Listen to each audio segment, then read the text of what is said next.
What's up, y'all? It's your girl, Brew Africana, coming to y'all with this evening's tarot reading. Go ahead and subscribe. Go ahead and share my channel. Go ahead and check my podcast out. I've been putting videos there or episodes there for you all to listen to while I'm away and not pulling cards. But I promised y'all that I was going to do the West Coast Gatekeepers, and here is reading number one. And you should know it was Tupac Shakur.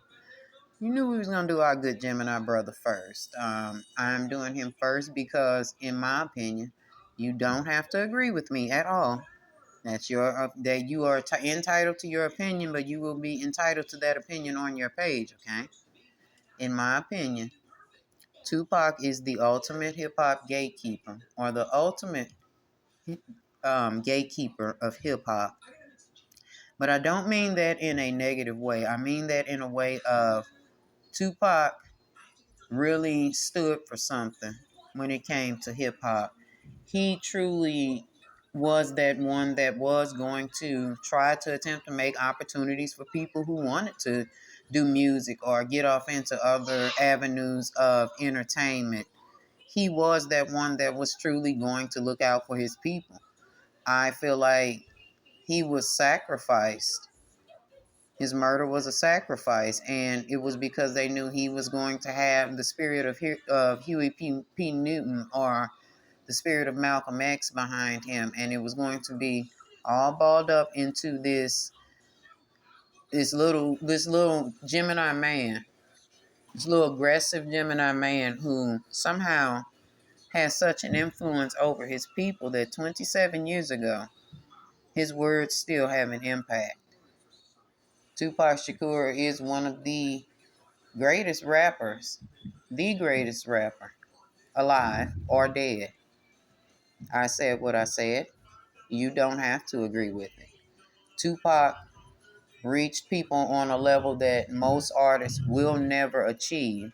This is why Tupac is the king of hip hop. I did not say he's the king of any coast. I said he is the king of the genre of hip hop, period. Even in his posthumous state, his lyrics are still ringing, like they're still ringing out. I'm saying that to say, like, I know you can name 5 Tupac songs off the top of your head. I'm sure you can quote a lot of Tupac's lyrics. Hell, you probably heard those lyrics back when you were like 14, around the time when I heard Tupac, like 12, 14 years old.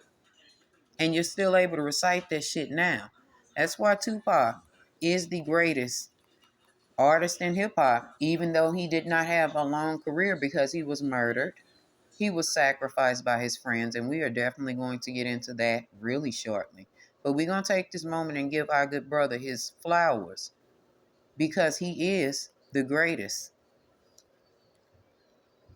The strength of his lyrics, like the impact that Tupac made on us through his lyrics, through his art, through his entertainment, is still being felt, and it will be felt. And we'll still always, like, even when we get older, newer generations are going to know who Tupac is, know his music, know his story, know what happened to him, because Tupac is coming in with revenge, honey. And that is the title of this video, Tupac's Revenge. Because in his greatness, he knows that there are some things that we need to know. There are some things that are being revealed that he says it's time for us to know.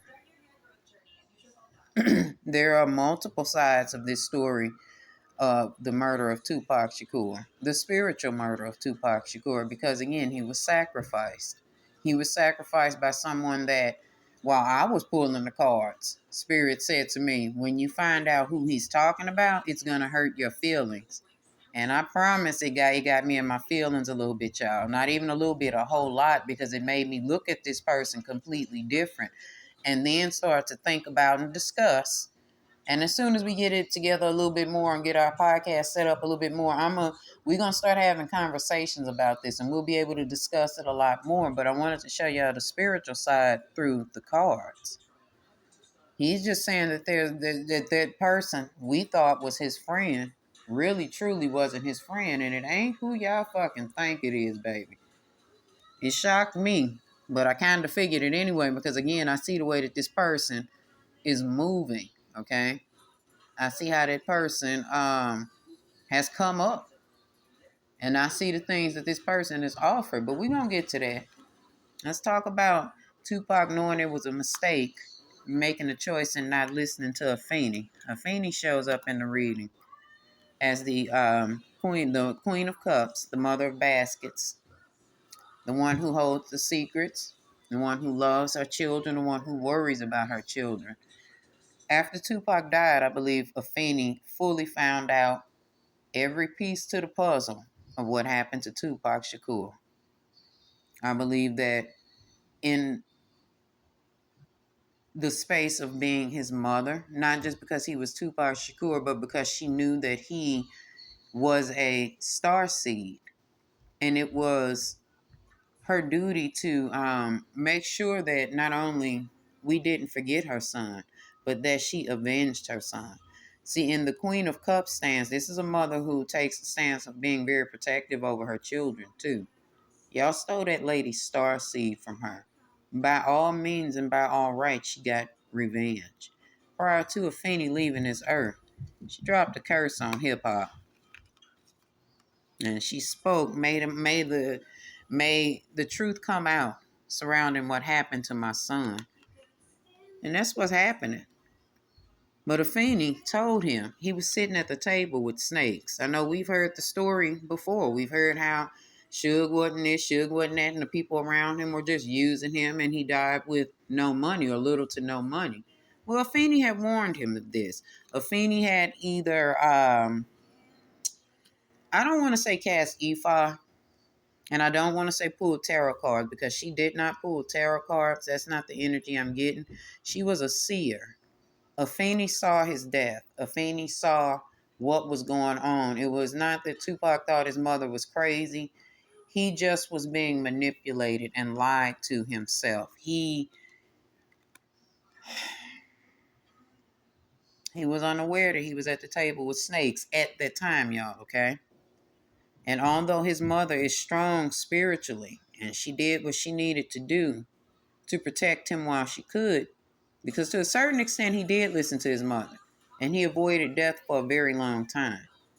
Because whatever Afeni was doing to protect him, speaking it over him, or doing little, jars or rituals to keep him safe, it was working. She was also giving her alms, giving her offerings to whomever her higher power was. So for a long time, Afeni protected Tupac.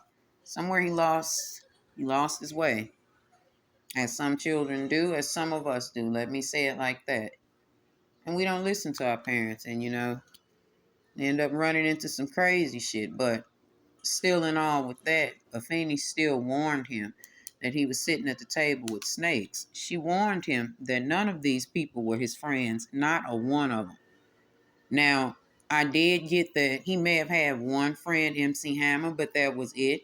But Hammer was off doing his own thing, trying to revive his career. So Hammer wasn't necessarily always around and wasn't always there to have his back. And that could also be Tretch. Or it could have been somebody else that I don't know of. But there was definitely one person that truly, truly, truly had Tupac's back. But they were busy doing their thing. Life was moving for them. The universe was putting favorable things in their path, so of course they had to go on and do what they had to do. But the friends that he thought he had were sitting at the table with the gatekeepers already because they hated Tupac. They hated Tupac. He did not have friends. He did not have homies. He had niggas that was vipers waiting on him or plotting on his death. And one of the gatekeepers was much, much closer to him and was able to manipulate him. And see, this is where I saw it at when I said Spirit told me that when I see who it is that he's pointing at or the energies are pointing towards, the spirits are pointing towards, it was going to hurt my feelings. Not only would it hurt my feelings, it's going to hurt the relationship of this person in hip hop. And before y'all think, no, it ain't Puff. Puff is a part of this. Of course, Puff's ass is always connected somewhere. He's always connected somewhere, okay? He's connected in each of these readings I'm about to do on the West Coast Gatekeepers, because please believe he's had his hand in everything. He's manipulated this circle. He manipulated Tupac's friend. See, this not only stands for manipulation, this also stands for Puff being his ass in, or the friend manipulating Tupac. This is Puff manipulating a friend to stab Tupac in the back. Why is Tupac the father of knives? Why is he the king of swords? Because Tupac was driven by his ego. Okay? But even with him being driven by his ego, he meant well. He stood for something. Remember, I said Tupac was the only one amongst all of them that stood for something.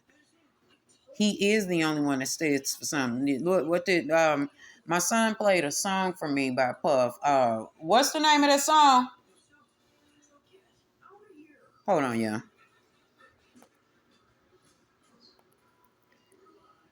The name of the song is Quit Yapping.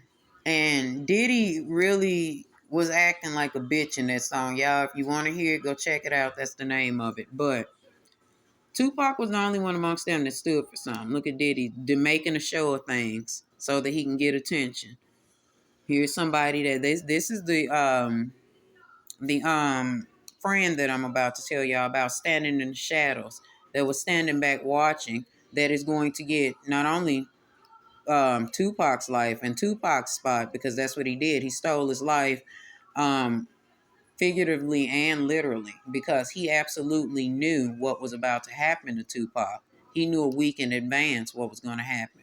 So he not only will this person will have stolen Tupac's life, but because Puff is his friend, he's going to steal Puff's life too. Okay? Now just keep that in mind as we go on, y'all. But anyway, there are four very, very specific people that really know what happened to Tupac, down to what I say, down to the details, like that gatekeeper. This is a gatekeeper now that knows what happened to him, down to knowing a week in advance that these niggas was gonna ride down on Tupac and murder him. Knew that he was going to be murdered. Knew that the plan was to take his life. Okay, it was never for Tupac to make it out of Vegas, and these four people had working knowledge of what is going to happen to him. They really know what happened. They were either around, or they were around some people that were talking and knew what happened, and they repeated the story, but they were told the truth about what happened. But the problem with these four people is each of them are kind of seeking something, or were seeking something in return for their silence or them speaking the truth. Now, there's nothing wrong with getting yours. I'm not saying if the opportunity presents itself, by no means are you not supposed to take it, but at what cost does your silence or your truth stand to hurt the situation, help the situation, or cause yourself to be hurt? Because one thing's for certain and two things for damn sure. I've been warning y'all since I started doing these videos, there were going to be some strange things occur in hip hop. There were going to be people turning on each other, and there were going to be people dying, okay? I want y'all to keep in mind the 10 of Wands and the 10 of Knives. I'm sorry, yeah, the 10 of Sticks, which is the 10 of Wands, and the 10 of Knives, which is the 10 of Swords. That's people dying from afflictions, people being hurt, people being broken down, people's careers being ended. Like, this is a whole lot of things that are going on, but specifically with these four people who really know what happened and could tell if offered the right opportunity, are two women and two men. Now, the thing is, the two men are not a threat. The two men, they can add burdens onto them if they begin to talk or tell too much. One of them is already a burden in society, and nobody is thinking about what he's on anyway. It's the other one who is afraid, which is why he's being silent, because he has more to lose than the other one. Then there are two women, the two women are a threat because they are trying to discredit and ultimately kill the two women. They're trying to make sure that nothing that these two women say is believable. They're trying to make them very unlikable in front of the public. They are trying to make these two women seem like they're crazy and shit's going on. Their ultimate plan is to kill these two women. Okay, one of them is close to death already, or brushing death, and the other one, if she starts to talk, she's going to die. She's going to. I'm going to tell y'all who that first person, in my opinion, is. Keisha Cole came up, okay? Why is Keisha Cole the daughter of Knives? Because she, like the Queen of Swords, which is the Queen of Swords' daughter, has been emotionally hurt. Keisha Cole has been fucked around musically by this music industry. They played with her talent. They kind of cast her aside. They kind of didn't really accept her in that circle of R&B bitches. You know, they kind of branded Keisha Cole as too ghetto. They made sure to let her in, but not to let her in so much. So she feels away. Not only that, she was around Tupac. Now, didn't she communicate that maybe she was being taught how to rap, or she was doing some writing around them, and she let them hear her rap, whatever the fuck. She was around them, okay? When she says this, she's not lying. Spirits say we need to fucking kind of protect Keisha, because if she's offered the right opportunity, she's gonna begin to talk. I mean, as she should, but y'all know Keisha Cole is real reckless, and she's gonna be saying some wild shit, and she's gonna be telling the truth, but she's going to be saying it in a way that's going to get her hurt. She needs to be protected, okay? Because the things that are coming out of her mouth, albeit them being wild and crazier than a motherfucker, she is telling the truth, okay? And when she begins to tell the truth, these people are going to come after her. Okay? They're going to start pinning, all kinds of crazy shit on that girl. Just remember I told y'all this.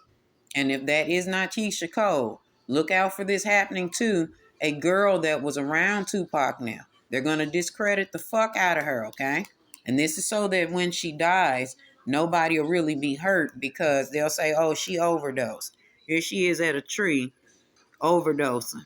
It's gonna be some fucking heinous way they find her. Her animal will find her, or some dumb shit, or they'll find her hanging out of a tree. She'll be, oh, she committed suicide. It'll be some bullshit like that. But it is a lie. They will have killed this woman because she was talking too much, okay? Sticking to the theme of talking too much women, Wendy Williams knows what happened.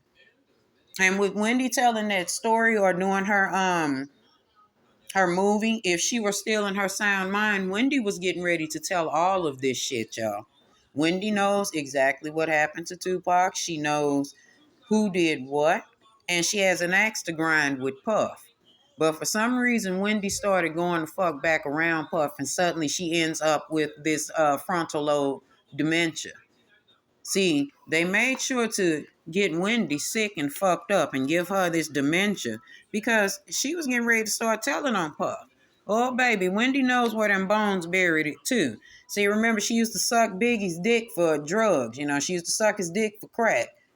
Or she used to buy crack from this nigga. So, of course, she's sitting up talking to Biggie in that bed, laying up pillow talking. Ironically, Biggie is a Gemini too. You see how them air signs is clicking together and working, and they shouldn't have killed both Tupac and Biggie because they just gave two ancestors the power to knock them over. But we gonna get to Biggie when I do Biggie's reading, y'all. Anyway, yeah, Wendy knew what was going on. Wendy was already told what was going on, and in her older years, she began to feel bad for the things that she had done. So she was going to start trying to right some wrongs, and she was going to begin to tell these stories. When she got her podcast, Wendy was going to get up there and she was going to tell what the fuck happened to Tupac. And they knew with Wendy's popularity, everybody would believe her. So what do? Hire Sean as her publisher.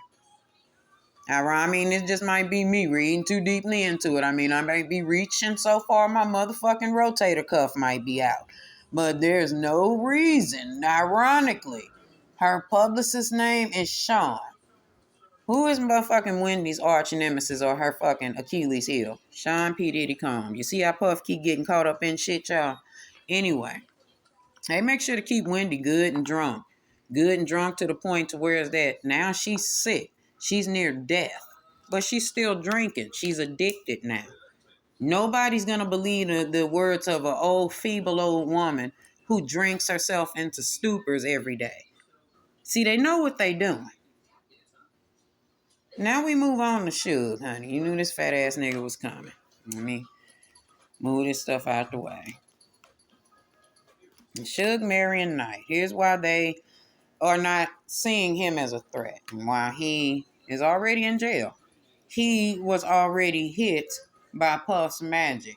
Puff stated that when Puff and when Tupac and Biggie was at the height of their beef, Puff stated that the shit gotta end and he don't care if Big gotta die, Pac gotta die, and Suge gotta go to jail. Puff spoke the shit and told what was getting ready to happen because look at Suge in jail. But Suge is looking for his moment too. Suge is at that point where he's like, yo, I want to tell what happened, my part of the story. But he wants a bag though. That's where nobody would take him seriously because he wants a bag. Plus, people's going to think that he's lying. People's going to know that he's lying because he has something to do with the murder of Tupac as well. Again, remember I told y'all every fucking body that was around Tupac knew that he was about to die except him. All of them were stabbing him in his back. The only person that told him the truth was his motherfucking mama. She told him to watch these snakes. But Suge won't be telling that version. He'll be telling his version of the tales and trying to defend himself, which is why people ain't fucking with him. But because for entertainment value and humans are fucking messy, we're going to entertain it, okay? Please believe we're going to tune into Suge Knight's podcast and we're going to listen to him tell his version of the tale and we're going to watch him get a very few coins off of this while he remains in jail. And that's why he's not a threat. Let's move on to the one that hurt my motherfucking feelings, y'all. I couldn't believe it.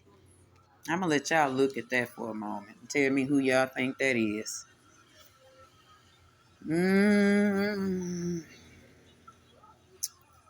So, in my opinion, I believe this is Snoop Dogg. Here's why.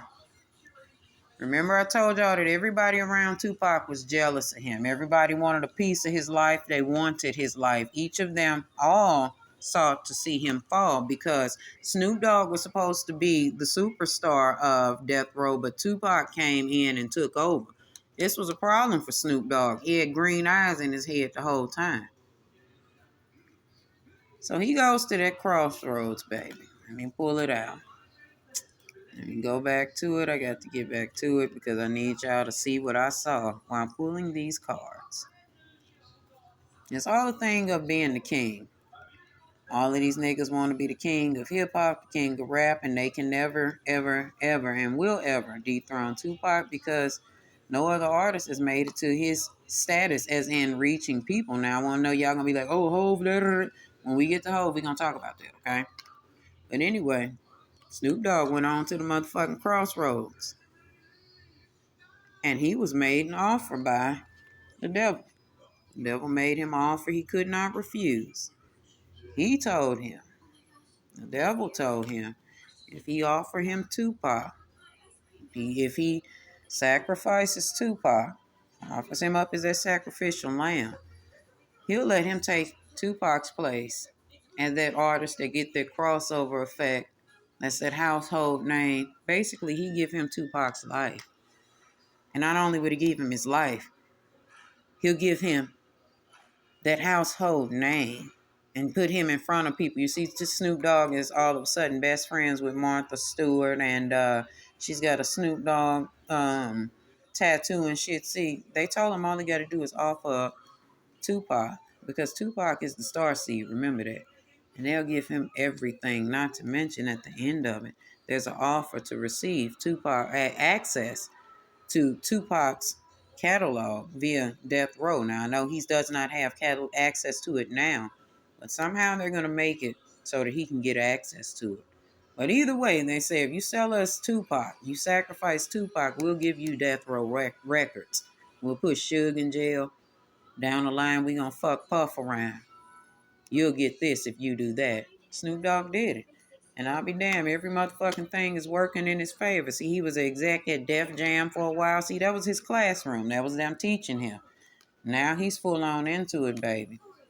And Snoop Dogg's energy is so motherfucking dark now. Like, he has really, really, really dark energy. I fully believe he is praying to Baron Samedi to receive what he's receiving. And I'm going to leave that on that one, okay? And we're going to talk about that in Snoop's reading. We're going to finish talking about Tupac. Let's talk about Tupac's motherfucking revenge because in all of this, he is going to win. Tupac wasn't ready to die. Y'all took him from this earth when he was a young man before he could create his sons. But in y'all trying to silence him and create and keep him from creating children, he still somehow created Kendrick Lamar. Somehow, he still created female rappers who y'all refuse to allow in the game because you got this Sagittarius nut job gatekeeping female hip hop. See, Tupac has children out here that y'all forgot people's music can reach, and that's exactly what his music has done. But Tupac's gonna get his revenge, and we're gonna have fun watching it. He's getting ready to get, it's gonna be a whole lot of shit going on legally for these niggas. He getting ready to tear some shit up and cause and shake some shit up. Basically, he finna fuck some shit up, and then he gonna leave, and then he gonna go rest in peace. All right, y'all.